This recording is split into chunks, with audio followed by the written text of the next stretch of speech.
Si ton nom sur Instagram, c'est Laurentina, mariée à Théo avec l'emoji bague, regarde cette vidéo parce que elle va grandement t'aider. Comment choisir son nom sur Instagram? C'est ce que nous allons voir dès maintenant. Sur Instagram, il existe un moyen d'être référencé sur une potentielle recherche que ton abonné idéal pourrait faire en allant dans l'onglet rechercher. Pour que ton abonné idéal te trouve alors qu'il ne te connaît pas encore, c'est très important que tu ajoutes les bons mots-clés dans ton nom de profil. Sachant que dans cette partie de la vidéo, je parle bien du nom de profil et je ne parle pas du pseudo. Pour faire ce changement de nom, tu dois te demander qu'est-ce que mon abonné idéal ferait comme recherche. Qu'est-ce qu'il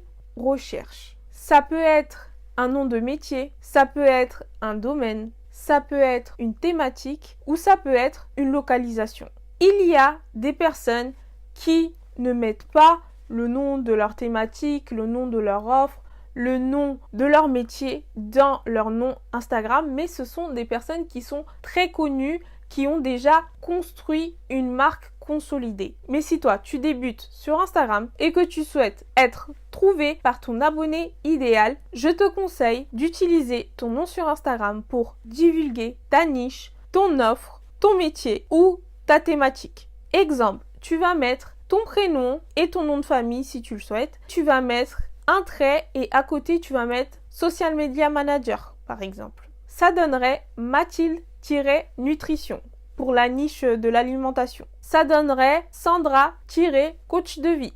Ivana-Social Media Manager. Quand je parle de tiret, je parle bien du tiret en vertical. Donc c'est très important de séparer les deux. Donc tu peux mettre un petit tiret en horizontal également, mais moi je préfère mettre le tiret à la verticale. C'est pas vraiment un tiret, c'est une barre latérale. Le nom, faut qu'il soit court, direct et objectif. La personne qui va taper ce mot-clé, généralement, elle ne va pas faire une phrase. Elle va taper yoga, par exemple, si elle cherche un prof de yoga, ou elle va taper prof de yoga, ou sinon, elle va taper coach yoga. Ici, si je vais sur la barre de recherche, sur Instagram, je vais taper yoga comme mot-clé. Et là, vous allez voir que si je vais dans l'onglet account, donc les différents comptes, vous allez voir que là, par exemple, je vais trouver depuis Yoga Club, Yoga Paris, Yoga Thérapeutique. Donc, le fait que vous mettiez un mot-clé au niveau de votre barre de recherche, on peut trouver directement la personne. Donc là, par exemple, Philippines Yoga 3 et en ligne. Donc là, elle a mis sa localisation. Là, coach business pour prof de yoga. Vous voyez? Donc, c'est très important de bien noter les mots-clés, votre métier ou votre thématique. Évite d'utiliser des emojis dans ton nom. Si tu souhaites utiliser des emojis ou des surnoms, il faut que ça fasse partie de ta marque. Mais si ça ne fait pas partie de ta marque, n'en utilise pas. Donc là, on va partir du côté du pseudo Instagram. Le pseudo, il doit être court et facile à mémoriser. Ne pas utiliser de chiffres. Ne pas utiliser de symboles comme underscore ou point. Si tu dois en utiliser, parce que des fois ton nom d'utilisateur, ton pseudo peut ne pas être disponible, dans ce cas, je te conseille de le mettre à la fin.